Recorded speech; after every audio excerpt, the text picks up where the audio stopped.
ایک چھوٹے سے گاؤں میں بڑا سا ہاتھی رہتا تھا، مگر وہ ہاتھی ہر وقت اداس رہتا تھا۔ پتہ ہے کیوں؟ کیونکہ گاؤں کا کوئی بھی جانور ہاتھی کے ساتھ دوستی نہیں کرتا تھا، سب اس سے ڈرتے جو تھے۔ کتا، بلی،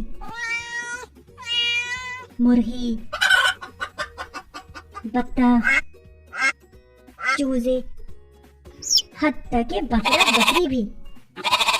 ایک دن کیا ہوا کہ بطخ اپنے بچوں کے ساتھ سیر سپاٹے کو نکلی۔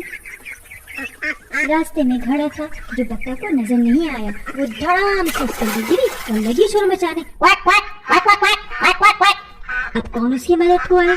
ہاتھی نے جو یہ شور سنا تو وہ بھاگا گیا۔ اس نے دیکھا کہ چھوٹے چھوٹے سے سارے جانور جمع ہیں، جس کو دیکھ کے ڈر گئے اور ادھر ادھر بھاگ گئے۔ ہاتھی نے اپنی لمبی سی سونڈ گھڑے میں ڈالی اور بطخ کو آہستہ سے اٹھا کے باہر نکال دیا۔